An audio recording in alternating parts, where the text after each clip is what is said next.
Milly-Molly-Mandy. Chapter 2. Milly-Molly-Mandy Spends a Penny. Once upon a time, Milly-Molly-Mandy found a penny in the pocket of an old coat. Milly-Molly-Mandy felt very rich indeed. She thought of all the things she could buy with it, and there were so many that she did not know which to choose. That is the worst of a penny. So Milly-Molly-Mandy asked everybody with whom she lived in the nice white cottage with the thatched roof what they would do with it if they were her. "Put it in the bank," said Grandpa promptly. He was making up accounts. Milly-Molly-Mandy thought that a good idea. "Buy a skein of rainbow wool and learn to knit," said Grandma, who was knitting by the kitchen door. Milly-Molly-Mandy thought that a good idea. "Buy some seeds and grow mustard and cress," said Father, who was gardening. Milly-Molly-Mandy thought that quite a good idea. "Buy a little patty pan and make a cake in it," said Mother, who was cooking. Milly-Molly-Mandy thought that a very good idea. "Save it up until you get 3, and I'll let you buy a baby duckling with them," said Uncle, who was scooping out corn for his chickens. Milly-Molly-Mandy thought that an excellent idea. "Get some sweets," said Auntie, who was very busy sewing and did not want to be interrupted. Milly-Molly-Mandy thought that a very pleasant idea. Then she went to her own little corner of the garden for a think, for she still could not make up her mind which of all those nice things to do. She thought and thought for a long time, and then what do you think she bought? Some mustard and cress seeds, which she planted in a shallow box of earth and stood in a nice warm place by the tool shed. She watered it every day and shaded it if the sun were too hot, and at last the little seeds grew into a lovely clump of fresh green mustard and cress that made you quite long for some bread and butter to eat with it.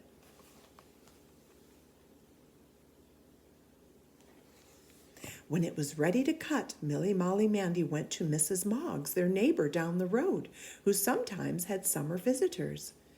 "Mrs. Moggs," said Milly-Molly-Mandy, "if you should want some mustard and cress for your visitors' tea, I have some to sell. It's very good and quite cheap." "Why, Milly-Molly-Mandy," said Mrs. Moggs, "that's exactly what I'm wanting. Is it ready for cutting now?" So Milly-Molly-Mandy ran home and borrowed a pair of scissors and a little basket, and she snipped that lovely clump of fresh green mustard and cress, all but a tiny bit for her own tea, and carried it to Mrs. Moggs. And Mrs. Moggs gave her 2 pence for it. So Milly-Molly-Mandy had done one of the nice things and spent her penny, and now she had 2 pence. Then Milly-Molly-Mandy took one of the pennies to the little village shop and bought a skein of beautiful rainbow wool. "Grandma," she said when she got home, "please, will you teach me to knit a kettle holder?" So Grandma found some knitting needles and showed Milly-Molly-Mandy how to knit. And though it had to be undone several times at first, Milly-Molly-Mandy really did knit quite a nice kettle holder, and there was just enough wool for it. When she had put a loop in one corner to hang it up by, she went to Mother, who was just putting the potatoes on to boil. "Mother," said Milly-Molly-Mandy, "would you think this kettle holder worth a penny?" "Why, Milly-Molly-Mandy," said Mother, "that is exactly what I'm wanting, for my old one is all worn out. But the penny only pays for the wool, so you are making me a present of all your trouble." And Mother gave Milly-Molly-Mandy a penny and a kiss, and Milly-Molly-Mandy felt well paid. So Milly-Molly-Mandy had done another of the nice things, had spent her penny and learned to knit, and still she had her penny. Then Milly-Molly-Mandy took her penny down to the little village shop and bought a shiny tin patty pan. And next baking day, Mother let her bake a little cake in the patty pan and put it in the oven.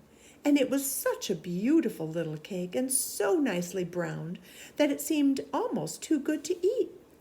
Milly-Molly-Mandy put it outside on the windowsill to cool. Presently along came a lady cyclist, and as it was a very hot day, she stopped at the nice white cottage with the thatched roof and asked Milly-Molly-Mandy's mother if she could have a glass of milk.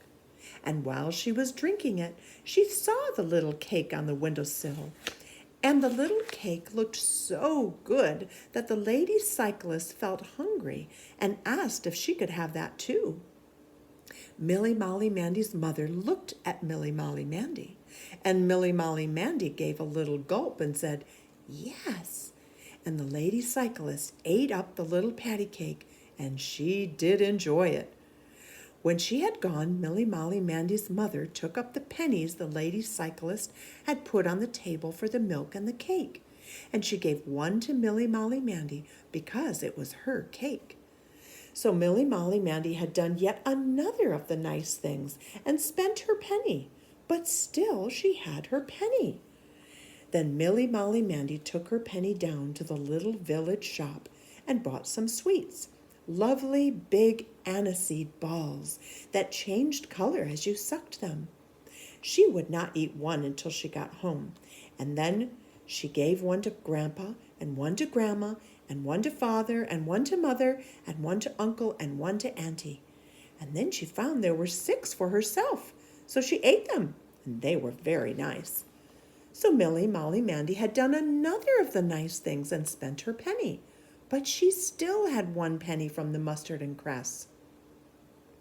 Then she went to Grandpa and asked him please to put it in the bank for her. And then she went to Uncle. "Uncle," said Milly-Molly-Mandy, "I've done everything with my penny that everybody said but you. And though I can't buy a little baby duckling yet, I've got a penny saved towards it in the bank." And it was not very long before Milly-Molly-Mandy had saved up to 3 pence, and then Uncle let her have a little yellow baby duckling all for her own.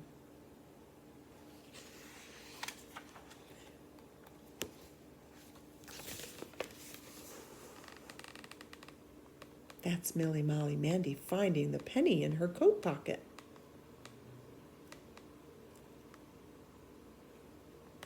What do you think of all that Milly-Molly-Mandy did with that 1 penny? She did a lot. Maybe you can do the same.